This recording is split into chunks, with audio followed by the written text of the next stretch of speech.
right, class, welcome back to another episode of Doodling with Purpose. Wow, hope you've been with us through all 93 episodes because we're closing in on the end of language structure. All right, so let's review a little bit of where we are. We've been talking about how to modify words, such as nefer, right? Good, perfect.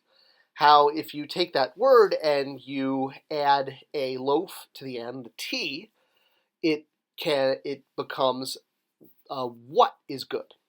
So this T here at the end, it can be used for feminine, but it also can be used to create the participle. Likewise, the three strokes under it make it a superlative. So it goes from being good to the most good or the most perfect. I started to write wonderful. That's why it was scratched off. All right, so let's look at the participle because we want to talk a bit about how that T at the end can also be masculine and feminine and how masculine and feminine alignment works. So the participle is essentially, as we noted, a verb that works as an adjective. So it's not just good, but what is good. So let's look at that masculine-feminine agreement.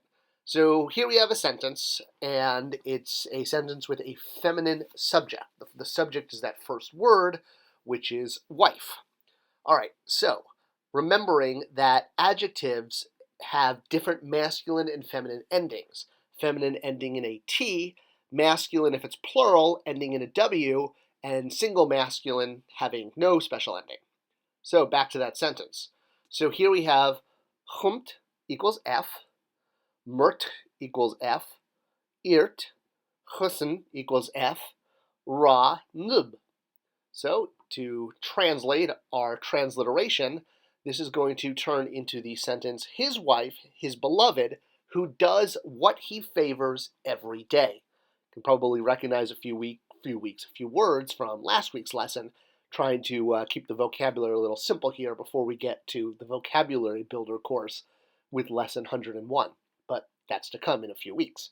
All right, so let's just go through this sentence. So the first word, his, that comes from the horned viper under the word wife. So wife is first and then his, but in English it would be his wife. In Egyptian it's wife, his. So chumt, his wife, and the T here in wife is what makes it a feminine word because female words end in T. Next we have his beloved, or in Egyptian, beloved his. So again, the horned viper being him or his, appearing after beloved. In English, it would be his beloved. So his wife, his beloved, or beloved of him. You could probably transliterate it or translate it both ways.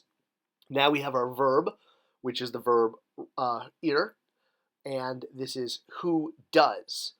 Now there is a T at the end of this, and it might lead you to think that this is a participle. We're going to get back to that.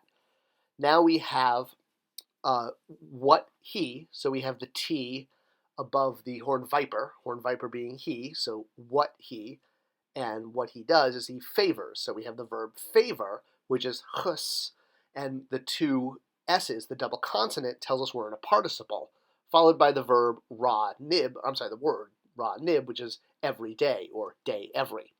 All right, so let's talk about those different T's. The T in irt. So you might think it could be what someone does, being in a participle, but it's not. This is not an example of a participle. The reason there is a T at the end of the verb who does is because the verb needs to be in the same feminine masculine as the subject of the sentence.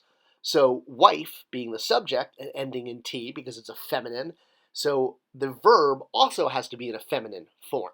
That's why there's a T. So it's not a participle versus the T that is in favor is. So remembering the adjectives, they're in feminine adjectives, both the singular and the plural, there's going to be a T. It's the same with verbs. So the T at the end of the verb to do and the T at the end of the subject wife have to match. So it's agreement, if you will. So let's reverse the sentence. So I've basically taken and reversed the genders, if you will, of the subject and the verbs. So Here you have pa equals S, mer equals S, ear, notice there's no T, hus equals S, ra nib. So to translate this from Egyptian hieroglyphics into English, the first word pa, this is a masculine word, is sun. And because it has S at the end, much like the horned viper, if you recall, the bolt of cloth is her or his. So it becomes her son. So her son, if it was her daughter, then you see it's pa'at, and with a T. So the T, much like wife having a T at the end, daughter also has a T. But we're using a masculine subject, so it's son. So her son, her beloved. So now we get to who does, and there's no T. But chis equals S does get a T. So I've added that here because this is a participle. Participles don't have masculine-feminine agreement. They get the T because it's a participle. It has nothing to do with whether it's a masculine or feminine verb or noun. So the T in the participle basically turns the verb from favors to what someone favors. That's the purpose of this T. It's a little confusing because T's can mean different things. It doesn't always mean the verb or the subject is feminine. In the case of a participle, it means it's adding the what. It's turning the verb from favors to what someone favors. And again, you know that because of the double consonant, because in the participles, except for strong verbs, all verbs in the present participle have a double consonant. And that's your sign, that's your clue that you're dealing with a participle. And again, if we had daughter, you would have the T there. So you can also change the son to plural, sons, by adding the stroke mark. That would change son to son, so it would be her sons, as opposed to singular one son. So we have two stroke marks to indicate two of the same thing. And if you're going to be in the masculine plural, the ending is a W, the bird. So the chick bird, meaning a baby bird. So the plural masculine bird, W, then gets added to the end just like the T.